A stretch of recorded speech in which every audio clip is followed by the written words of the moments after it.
Hi everyone, this is Jason Bjark of Wall Street from Main Street. Welcome back to another Wall Street from Main Street podcast interview. Today's special guest is a returning guest. He is an entrepreneur, investor, journalist, monetary scientist, and ardent defender of the freedom of speech. He holds degrees in accounting and law, and he has studied Austrian School economics, focusing on Murray Rothbard and Ludwig von Mises. He's also the host of the Bitcoin Knowledge podcast, which I've listened to some of the episodes to prepare for this interview, and they're pretty darn good. Trace Meyer, thank you for coming back.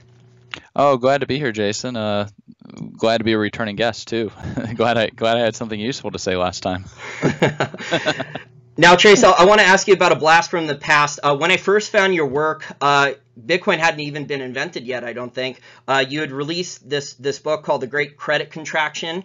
I think it was 2009. So let's talk about the book, The Great Credit Contraction. Are you surprised that we are still talking almost 10 years later about old bubbles that have been reinflated and new credit bubbles after the 2008 financial crisis?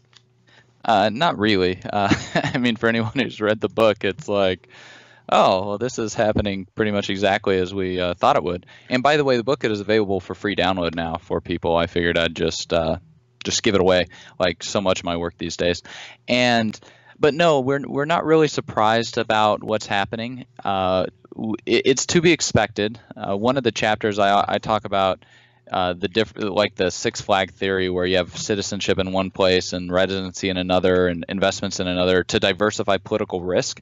And so when you have this type of massive credit expansion, and then eventually you have to have a credit destruction or credit deflation or a credit contraction in order to work out the misallocations of capital that happen, it leads to very tough political choices. And some of those tough political choices include bailouts, zero interest rate policy, negative interest rate policy, all types of moral hazard gets introduced because of this. It interferes with the ability to perform economic calculation. So no, not really surprised with all the craziness that's going on. What I am surprised with, though, is that they've been able to keep it afloat for so long. And because, I mean, the first rule of panic is to do it first. And it seems that despite 2007 and 2008, that people still haven't really panicked.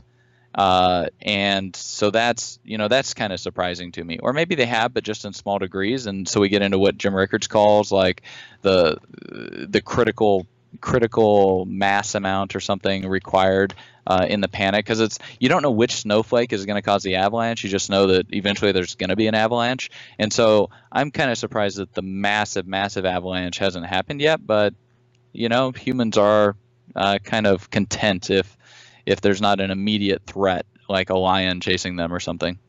That's a great point. And a lot of people aren't even aware of a lot of the details that happened during the 2008 financial crisis and the bailouts. I mean, obviously, they've seen the documentary Inside Job.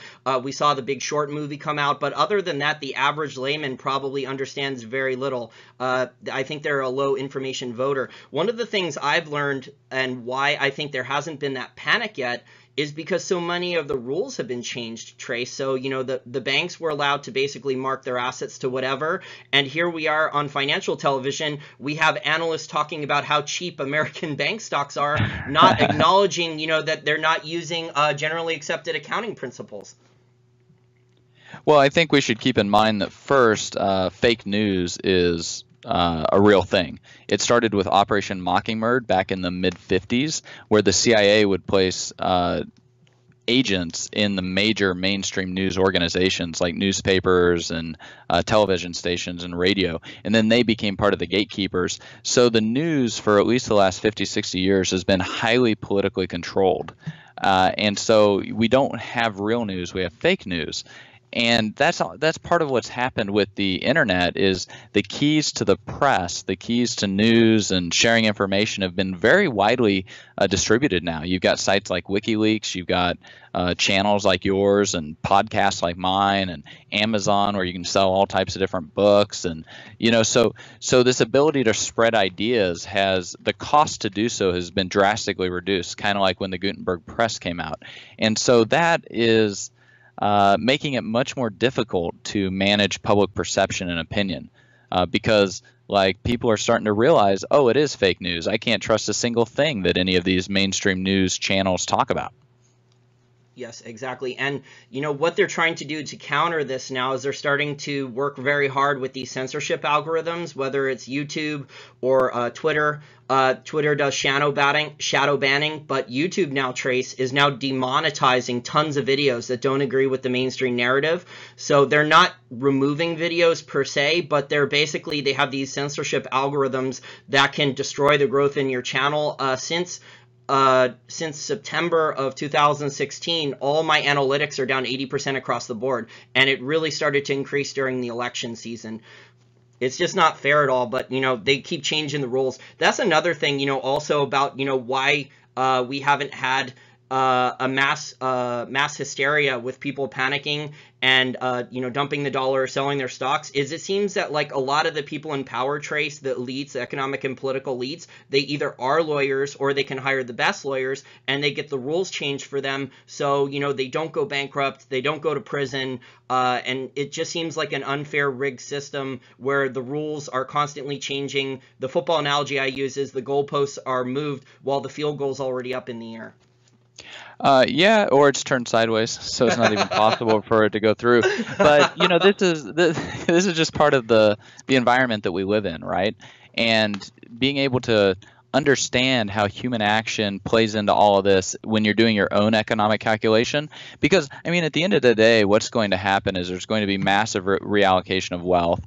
There could very likely be lots of chaos, as we're already starting to see in the political system. There could be all-out collapse of governments or things like this, like we see in Venezuela, because that's what happens when you interfere with the ability to perform economic calculation. At least for now, we have a relative amount to let off steam.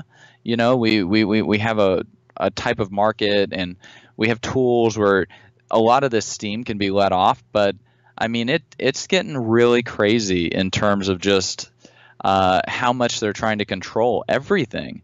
And that's really part of the problem. Is this is a technological revolution that we're living in. This is a transition from the industrial age to the information age, and it's going to take place in 40 to 50 years. Whereas the transition from the agricultural age to the industrial age took only, it took 500 years. So this is going to be done in 1/10 the time. It's going to be done in half a lifetime instead of and people were living, 30 years or so, 30, 40 years back then. So, I mean, we're talking about 10 lifetimes, more or less, versus half a lifetime in terms of the rate of change and the rate at which we're going to transition into this new age. So everything's just going to be coming at people so much faster. And then we've got the demographic crisis, and we've got the demographic winter in terms of birth rates, and we've got potential life extension technologies, and it's just we're in such a period of massive change that I actually think it's kind of exciting. I think it's kind of cool. But yeah, a lot of people are going to lose their retirements because they've misallocated their funds into government treasuries or bad bonds, or lent it to municipalities or who knows what. And that's just, person who panics first is going to be the best off. Get in the lifeboat. And the mainstream media is, fighting this battle. It seems like, I know you do a lot of interviews on the mainstream media. Do you perceive a very anti-Bitcoin, anti-gold and silver tone whenever you go on there, that, they're not objective, that they have their enormous biases, that they're highly skeptical of Bitcoin still and gold and silver? It really depends on the host. Some of the channels are better than others, probably because that's their demographic, right? But a lot of the journalists are just clueless. They have absolutely no idea what they're talking about, which in the information age, like, why do you need someone with a bachelor's degree from Columbia to explain a highly technical subject to you when you can go to Google and read an article by a person who did their PhD and has done research in the area for the last 30 years, explain it to you? So I don't even know what role journalists really have, like, going into the future. I mean, and we see that they're just engaged in fake news all the time. I mean, it's a complete distraction, 24-hour news cycle. It's just a bunch of gossip that they're involved in. Like, I mean, I don't even really allocate any time or attention to them because, like, I don't find any of their product useful or applicable, like, in my daily life. I mean, there's nothing helpful there. Like, and it's all fake, and it's designed to mislead and deceive. And I mean, I don't know where the usefulness is. And so, are newspapers and news channels and stuff like this, are they going to go the way of the dodo bird as we transition into the information age? I think that their business model is really under, tremendous pressure. They're losing a lot of money, and it's hard to run a nice, profitable news company these days. That's a great point. And people can tip, with micropayments and with Bitcoin and other digital currencies, a content creator now online. There's Patreon. There's a lot of other options. I think Kim.com is now working on a new application where people can tip for content. So all these things together, there's going to be a lot of options for people to go find an expert on a subject rather than, a good-looking actor that doesn't know what they're talking about to read the news or whatever, whatever propaganda their producer says into their earpiece. Yeah, and it raises another point. Like, generating good, high-quality news or analysis is expensive. And if somebody's not willing to pay for that, or the market in general is not willing to pay for that, then why should it get created? I mean, in my case, I do a lot of it just out of kind of the goodness of my heart because I want to help warn people. But I'm fortunate to be in a situation where I can kind of do that, and it can kind of be a hobby for me. But in terms of actually making a living from it, it's And so, because the business model is so bad, like, it really shouldn't be that much of a surprise that we do get such a low quality of product because people just aren't really willing to pay for it.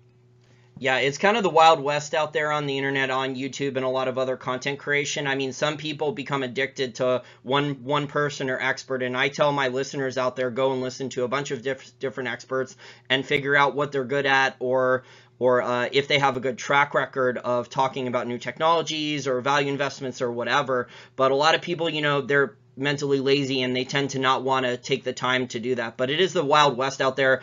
And, now with a GoPro or any type of technology, even your smartphone, you can go out there and start doing Facebook Live, and you could start making videos, and people can see that, and you can, some of it's not going to be good, but, it gets a lot of views sometimes if it's a pretty girl or they're covering like a weird news event or a protest or something like that. So I mean, so I don't know if I would view all of it as knowledge and gathering information, but I think a lot of it's more entertainment purposes that people. Yeah. I mean, there's definitely like the entertainment aspect to news and all that stuff these days. But like for people that really want to seek out good, high quality content, it's definitely out there, and people can definitely find it. And I think it is getting much more personality driven. Not that people should just always follow a particular personality, but if they find one that they seem to be able to trust, I think that's kind of the key. You need to find sources of information that you have confidence in, and they can help do some of that filtering, because otherwise you just have hired guns at CNN that might be CIA agents that are actively trying to mislead and propagandize you under Operation Mockingbird, right? Yep. So, I mean, and Warren Buffett, he actually talked about this in his letter to shareholders a few years ago. He was talking about Washington Post, and he made an interesting comment that owning a media company has other intangible benefits besides just the earnings, right? So, like, when you look at buying See's Candies or Dairy Queen, if you're Warren Buffett, and then you look at buying Washington Post, well, if you buy Washington Post, well, now you can begin to have impact in the discussion in the marketplace of ideas, which is actually a very gratifying area for a lot of people. So a lot of people will actually participate in that for free, or they might even pay to participate in it, like we see with a lot of people generating content now, like my blog, for example. I mean, it costs me money, but I generate it. It's because I feel good, like trying to get the word out and serve people and stuff like that. But other people might do it for more nefarious reasons. The main media in the United States is owned pretty much by just 6 corporations. So of course you're not going to find really negative stories about those 6 corporations, right? But you might about their competitors, which is exactly what's happening. Shadow banning, like you mentioned, Google hitting the ad revenues. It is a form of economic terrorism or economic warfare that the state is waging against the people themselves. But we just got to be kind of resilient and go forward. And as long as we're, if we're cash flow positive, living within our means, aren't in a lot of debt, that gives us a lot of financial strength to do stuff. I want to transition now and talk more about the Bitcoin market, since that's been your expertise now, really since you were buying Bitcoins, I think, under 30 cents when you publicly disclosed that. And I wish I had listened to you and bought 1,000 Bitcoins back then. But I want to... Not just publicly disclosed. That's when I began to actively advocate Bitcoin. Like, there's a difference, right? Like, I wanted to share this with everybody. I wasn't just buying it all for myself, and then like go and talk to everybody. That's like I was actively advocating and talking about it when it was a nickel, 25 cents. I want to ask you now about the Winklevoss Bitcoin ETF. Why do you think it was turned down last month by regulators?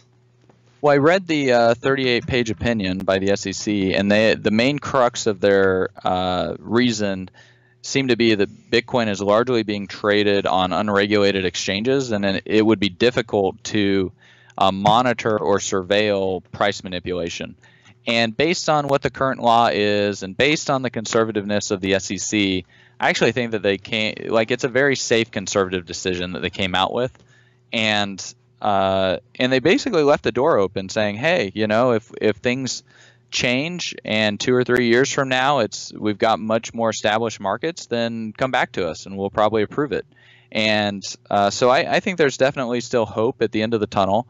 The SolidX ETF got disapproved for the same reason, and there probably can be a lot of price manipulation with the price of Bitcoin on the exchanges because they aren't regulated and they're trading all over the world, and who knows who's doing what with them, right? Like, it's very, very free market.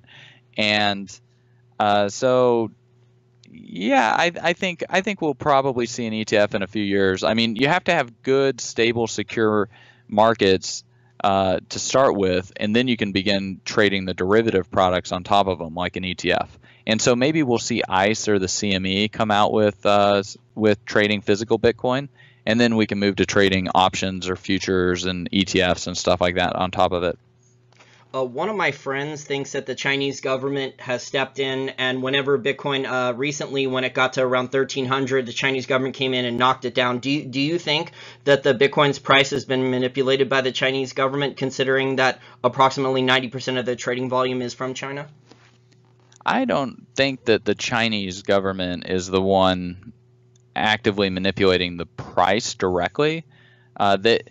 The price is definitely impacted by the Chinese government through free electricity that goes to miners as part of the bribes, and that new miner flow of coins, and like there's definitely stuff going on. But like Bitcoin's a $20 billion market cap, like actually 17.8 billion right now. So it's like it's really a rounding error. Its entire market cap, let alone the actual stock and flow that gets traded. Like, I don't think any government really is in there actively manipulating the Bitcoin price on a day-to-day basis. And even if they were, what are they going to do? Manipulate the price down? Like, bring it on, because then you get to acquire more Bitcoin at a cheaper price. Like, that's great, Yeah. Because eventually they'll run out of Bitcoin to deliver. I got in an argument with a friend about this yesterday. I was saying that gold and silver are more manipulated, especially the paper markets, is more systemic than Bitcoin.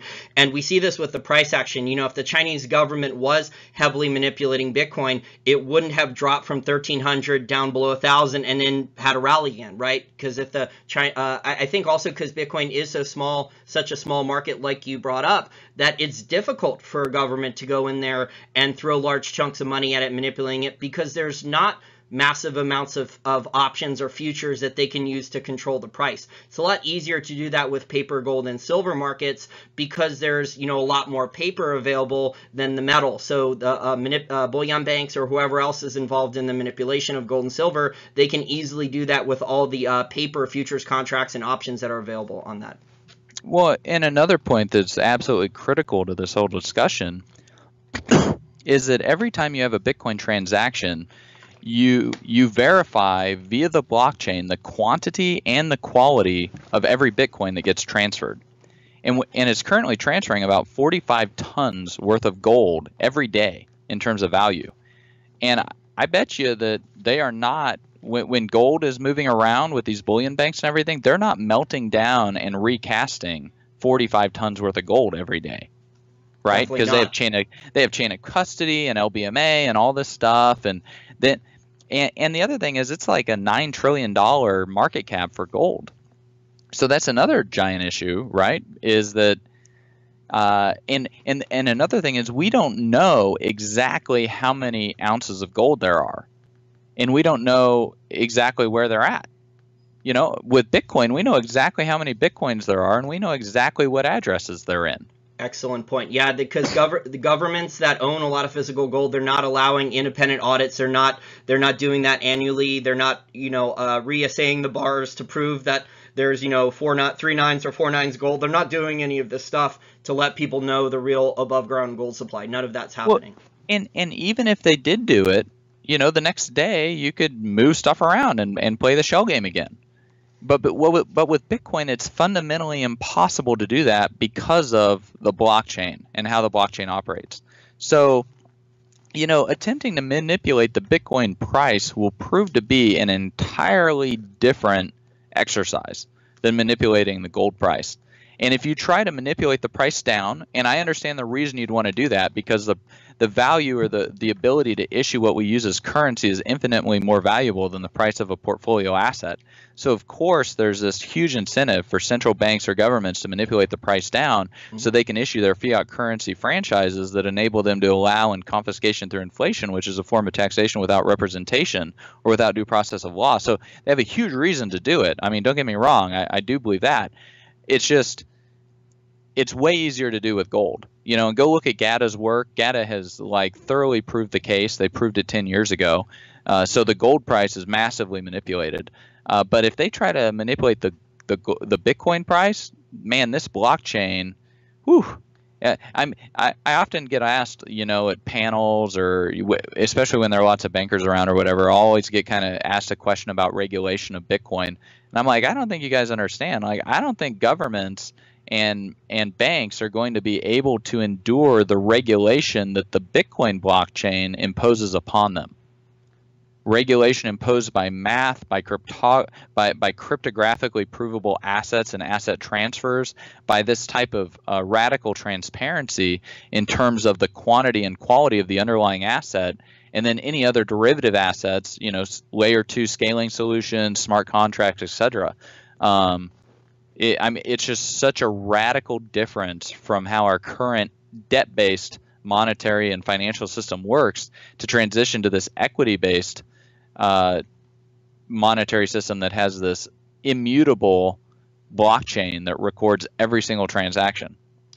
Trace, I also think that governments have probably unknowingly incentivized a lot of their citizens to go out and get out of fiat currencies and go and buy things like Bitcoin.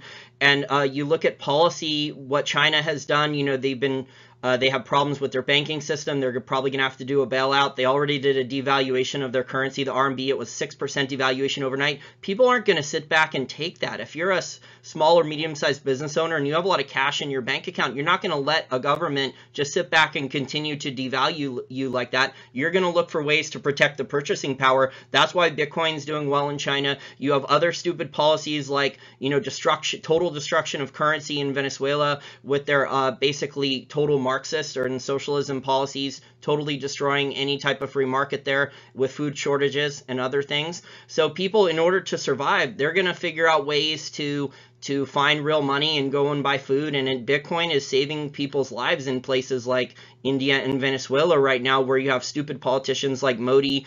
Basically in a span of a week, he tried to take out 85% of the physical currency supply with his demonetization scheme. And Indians who voted for him and believed that he would help them were stupid enough to vote him into office. Well, yeah, I mean, you can't just destroy 85% of the cash supply and expect there not to be massive social changes in how people behave. And so what's interesting, though, is anytime the governments do this type of stuff, it introduces moral hazard.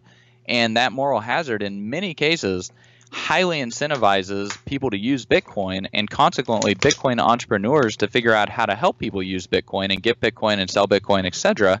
And it makes it very profitable for the entrepreneurs to do this, to evade the capital controls or help people, get away from a lot of these regulations or restrictions or whatever it is. It's just part of how the gray market acts as a safety valve against political stupidity. Exactly. And if your choice is either follow stupid government rules or go around the rules to buy food for yourself and your family, figure out how to get food into the country like has been done in Venezuela. Did you see that piece from Reason Magazine from Jim Epstein about how he interviewed anonymous Bitcoin miners in Venezuela and how they had figured out to use, government price controls on cheap electricity to mine Bitcoin to import it from Walmart.com and Amazon.com to bring food in by buying Bitcoin into Venezuela? Oh yeah, I mean, I didn't just read that article. I actually had lunch with one of these Venezuelan Bitcoin miners, and spent about an hour with him talking about how the operation works and everything. But I don't know why those people talked with Reason, because shortly, a few weeks later, they actually got raided and quite a few of them got arrested. So a lot of Bitcoin activity, because of those potential threats, takes place where people just aren't talking about it. Like, why talk about it? It's not helpful. Are you worried that central bankers and governments would try to hijack the technology behind Bitcoin, the blockchain technology, and try to issue government digital debt-based fiat currencies on a blockchain, and maybe sneak in backdoors so they can continue to print money but use it as some type of scam for a cashless society, maybe so they can track and tax every single transaction and force people out of Bitcoin, out of gold and silver, out of even using cash to go to a store and buy food or anything like that? Well, yeah, I mean, those of us that have been involved in Bitcoin for a long time, and especially the Bitcoin core team, have been strategizing and thinking about, and game theory played out, these state-sponsored attacks on the network and the community and etc. And so we're definitely highly paranoid as a community. I mean, think about it. We're all the cybersecurity people, basically, right? And it's our money now. So we're like, not only are we, and I think it becomes extremely, extremely difficult for a government or a state or anybody or a corporation or anyone for that matter to try and do this. And, I would not be surprised if this current Bitcoin Unlimited, Bitcoin XT, Bitcoin Classic, like whatever it is, I would not be surprised at all if that is actually being funded by or is some type of government-sponsored attack on the Bitcoin network. And they're not getting very much traction. And it's because it's a free open source software. Like, it just becomes extremely, extremely difficult to try and herd a bunch of cats, because at the end of the day, everybody who runs a full node is who decides what Bitcoin is. So there isn't like any centralized point where you can exert control on with Bitcoin, because the millions and millions of people who use Bitcoin and run a full Bitcoin node, they're the ones who say what a Bitcoin is. Yeah. So I mean, that's a reason why people really need to run their own Bitcoin full node. And the full node implementation I personally like and use is Bitcoin Core, because if there are any types of attacks or stuff like this, as long as you're running Bitcoin Core, there's you're going to be enforcing these consensus rules at your individual level. You're going to be doing something called economic consensus. And that's the most powerful thing you can probably do with Bitcoin, is to engage in your own economic consensus with the network. Because you're saying that all the work that these miners do or whatever, it only has value if it's following these particular rules. A lot of technologies I don't view as necessarily good or bad. It's how someone uses them. But, if you go back and look through history, governments have looked at gunpowder can be used for fireworks or gunpowder can be used for weapons. So governments have a history of looking at new technology and looking for ways to hijack it and either weaponize it or, or neuter it. Or neuter it. Yes. Or, and we do have to be particularly aware of that. because it is an internet protocol and the cement is drying. And so what types of abilities do we want this protocol to have in 5, 10, 20 years? And Bitcoin Core, they definitely have they have an agenda for it. And that agenda includes censorship resistant, fungible, immutable, a lot of these characteristics that everybody who is using Bitcoin really, really likes, and that's why they value it, right? And so that's why they run Bitcoin Core, and that's why they enforce the Bitcoin consensus rules as applied in the Bitcoin Core software. I mean, we're looking at out of 55,000 full nodes at any given time, 93% are running Bitcoin Core software. So there's this very strong economic consensus and this very strong vote of confidence in the type of rules that Bitcoin currently has.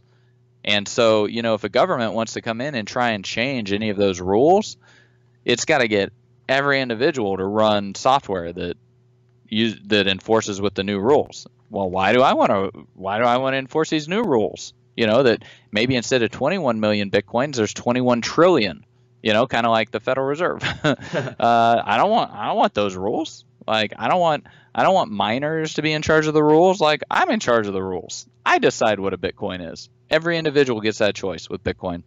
I think the governments, I don't think they can easily attack the blockchain and disrupt it that way. I think, what they've been trying to do is mostly go after the on-ramps and the off-ramps, like the IRS went after Coinbase, to try to reveal more of its customers.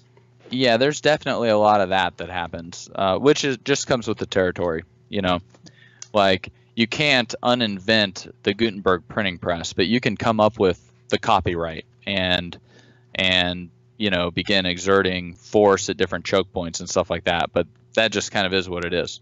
Yeah, and you had Brock Pierce on your podcast recently. I listened to that episode, and he was mentioning how one of his companies was helping out with the Bank of Canada testing their own government-issued digital blockchain for the Canadian dollar that's working with the large Canadian banks. So, and I'm friends with Perry-Ann Boring over the Chamber of Digital Commerce. I was just at the DC Blockchain Summit event, that conference a couple weeks ago, and it sounds like a lot of different governments are testing their own versions of blockchain to potentially roll out in the future, not anytime soon, not this year, next year, but in the next 5 to 10 years, testing it out now. But I think it's good that a lot of corporations are making investments. I think over $1 billion has been invested by Wall Street, large corporations, and Silicon Valley into blockchain infrastructure. And it looks like, Trace, now that we've gone from kind of, this experiment, which is what Bitcoin originally was, that it's transitioning now over the next few years into a productive technology that large corporations will actually implement on the back end to, solve problems, help efficiencies, save them a lot of money going forward. Yeah, we're definitely seeing all of that happen. Delaware, the governor of Delaware announced that they're going to be putting all corporate records on the blockchain. So like articles of incorporation and corporate charters, and then any type of commercial paper, debt issuance things. So it makes tracking that and using it as evidence in court just a whole lot easier. So we're seeing blockchain technology get rolled out and applied. Corporate America hasn't necessarily settled on Bitcoin yet, but as the technology in Bitcoin gets built out and is superior and is trusted and has all this uptime, the thought is that they will use Bitcoin in addition to whatever other technology they may be trying to use, because Bitcoin will be more secure and more stable. I think that's kind of the trend where we're going and what we're seeing too. Yeah, and the state of Illinois is also looking at putting land titles and other deeds online with the blockchain. They're rolling that out very soon, and they're also going to put people's degrees on there as proof that you went to a university inside the state of Illinois and achieved a degree. That's going to be on the blockchain as well. So they're using it for record keeping. It's probably going to save them a bunch of money in the long run on a filing system.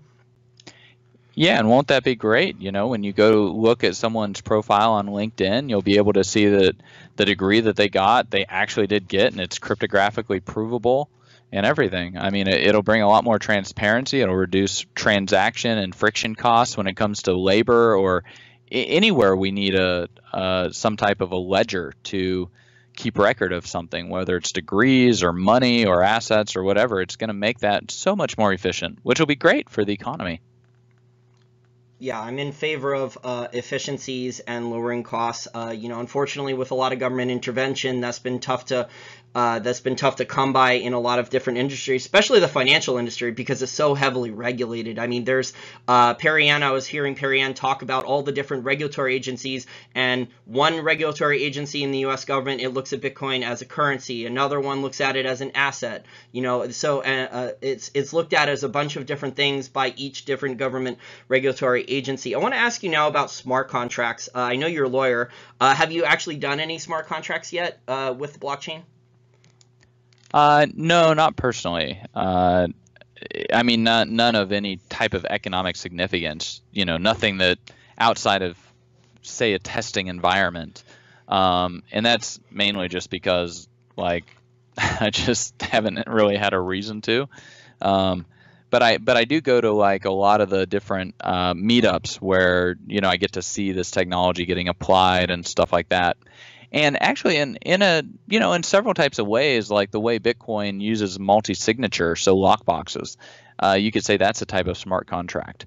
And so, I suppose I use multi-signature for stuff, but in terms of trying to have my self-driving car pay out dividends to people who own shares in it, I haven't done anything like that yet. I think it's still very much in its infancy. Yeah, it seemed that way from what I heard at the conference when they had experts talking about it. It seemed like at least 5 years for the adoption of a lot of these things. They're looking at putting, people's health records onto the blockchain. That's something that could potentially happen over the next couple years. Also, lawyers and insurance companies are going to be looking at integrating and using the blockchain as well. So it could potentially get involved in a lot of different industries in the next 5 to 10 years. Yeah, I was actually invited to speak to a bunch of chief information security officers for banks and hospitals in conjunction with the FBI, to help educate them about blockchain and Bitcoin and threats that they might have. And I had Wayne Vaughn, who's CEO and founder of Tyrion, and he's actually got a contract with Philips where they're putting healthcare records on the blockchain. So he came with me and gave a nice section of presentation to them about what he's working on with that, and I interviewed Wayne on my podcast. So anyone who wants to kind of dig more in that topic, I'd recommend going and listening to that interview with Wayne, because we really talk about how blockchain gets applied to healthcare and health records and stuff like that.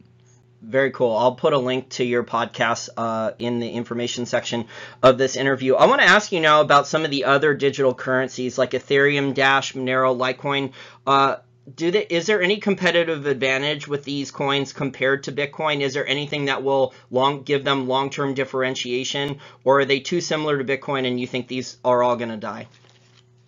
I don't think they're going to die. But so Monero and Dash, let's look at those first. They're trying to become privacy coins. Dash, I don't really know if I trust how they try to make their coins fungible. Monero, though, seems to have pretty good privacy tech. Problem with Monero is that it's pretty much only GUI based. Both of them, both Monero and Dash, I think are way overvalued right now. I had interviewed Evan on my podcast back in February of 2016. Dash was about $3, and Dash, it went all the way up to $9 in the first part of December, and a couple weeks ago it hit $120. Whoa!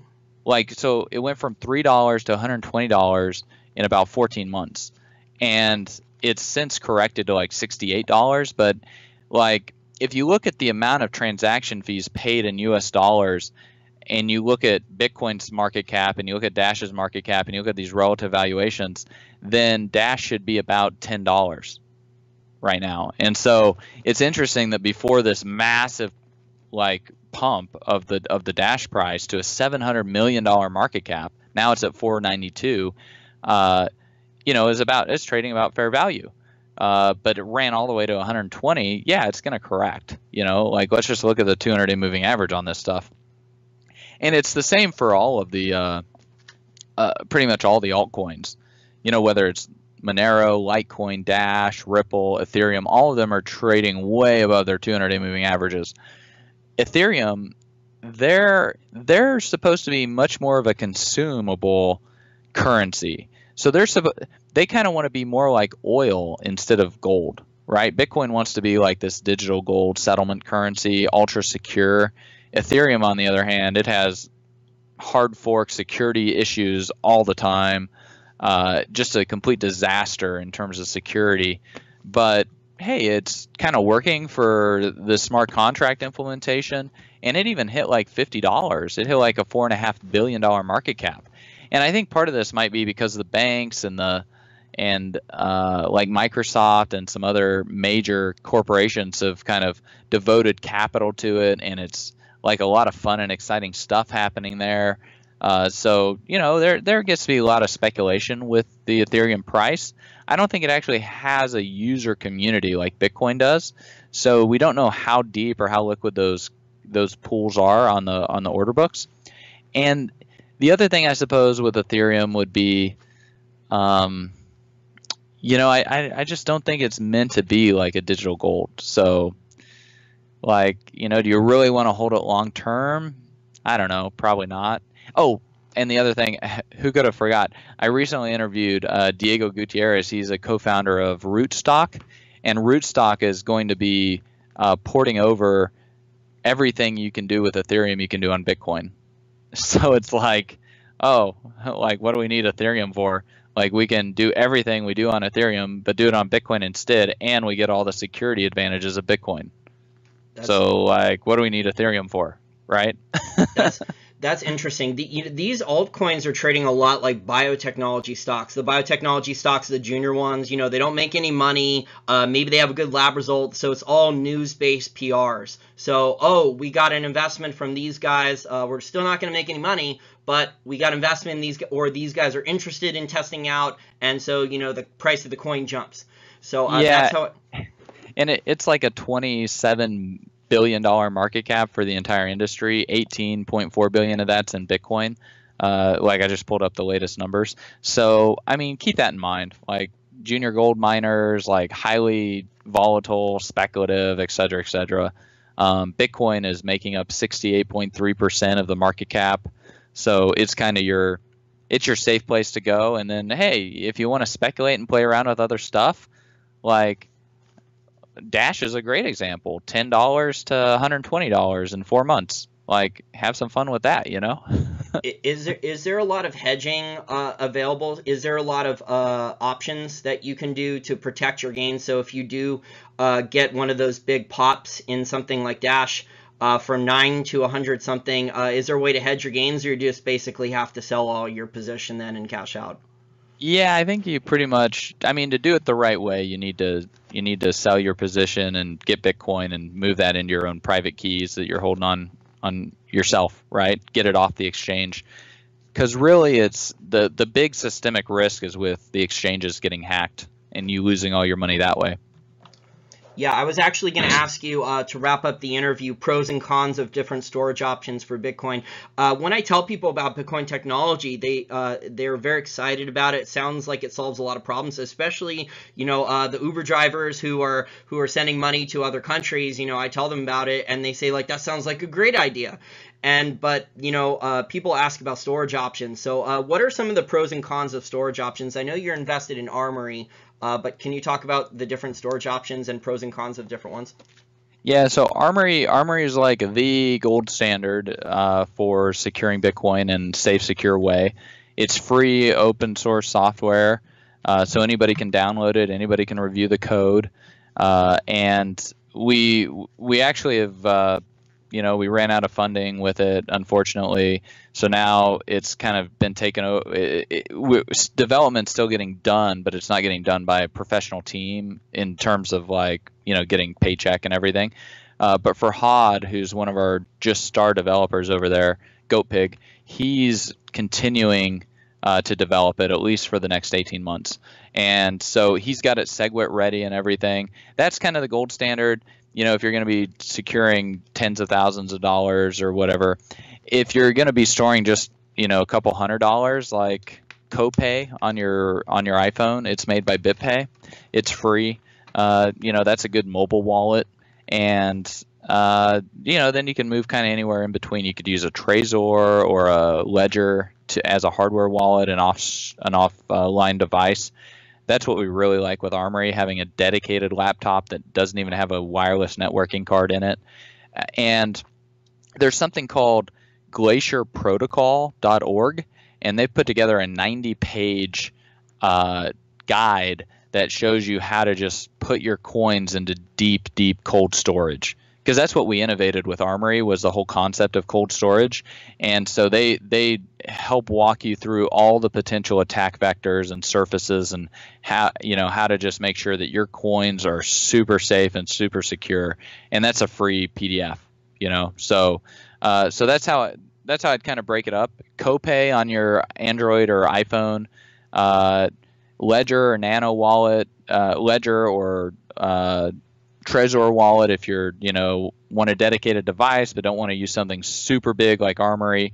And then if you got some real money at stake, get a special laptop and follow the Glacier protocol and put it into something like Armory, and then you're safe in ultimate safety and security. Armory, I know you said Armory's looking for capital. It sounds like something that's like a vault company like Brinks would be interested in, because as they do digital storage, that Brinks would be interested in it.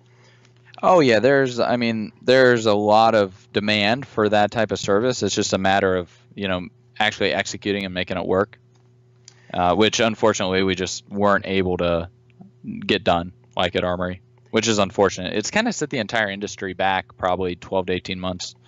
But BitGo's in there doing a good job in terms of that corporate custody type services.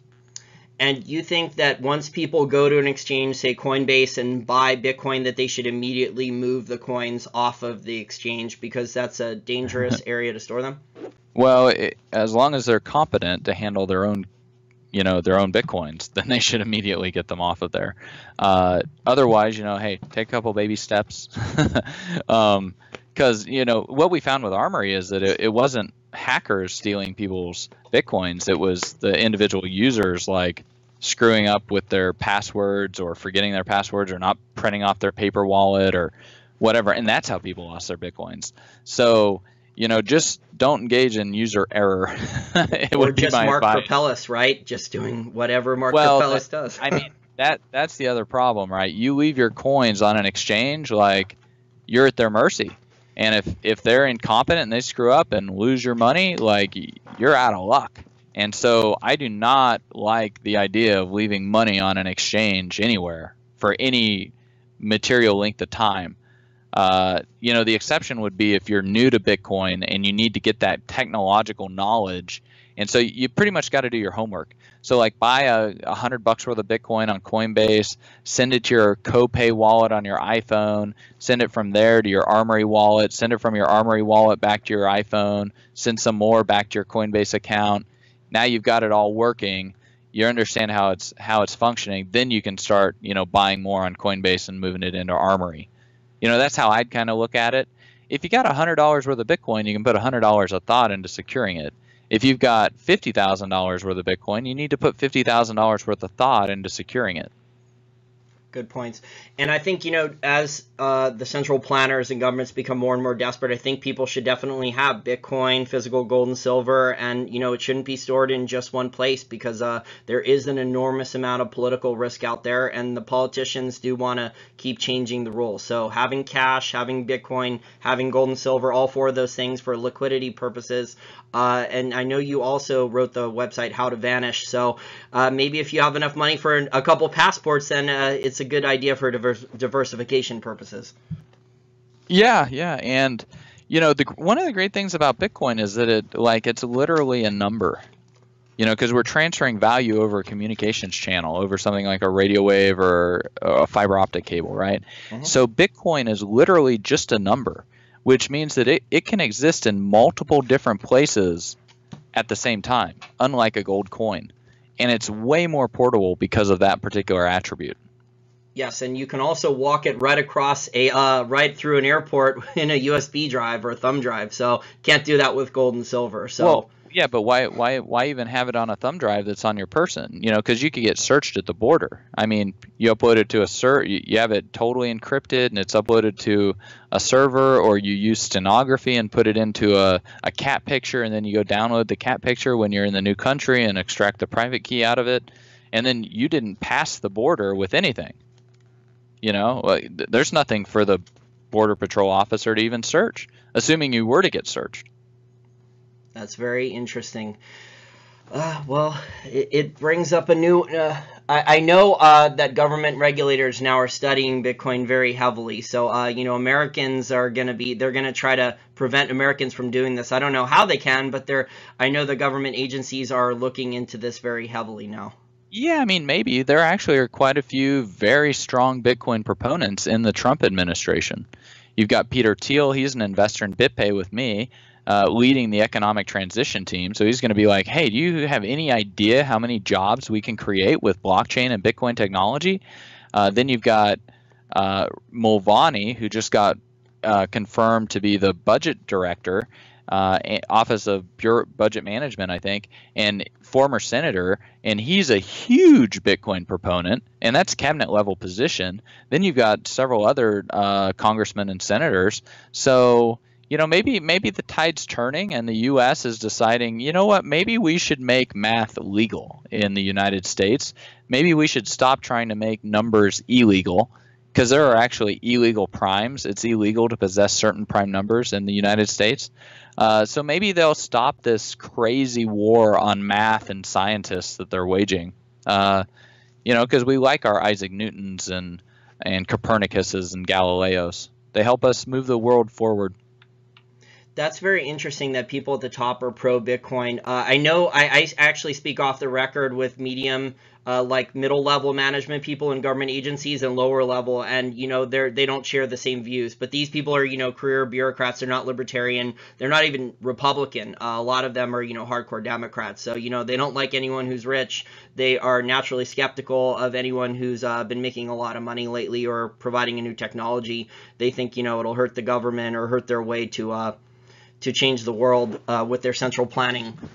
Yeah, well, they don't change the world. They're just cogs in a machine that don't really matter and are completely replaceable and disposable. So I agree with you, but if I said that to their face, I don't think it would end well.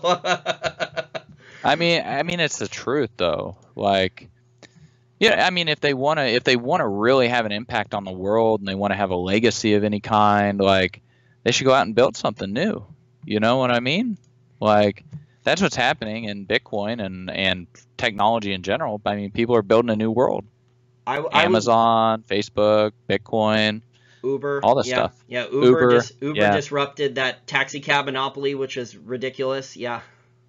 Yeah, and I mean, yeah. So hey, do you want to be a nameless, faceless bureaucrat that has trammeled progress and persecuted Copernicus?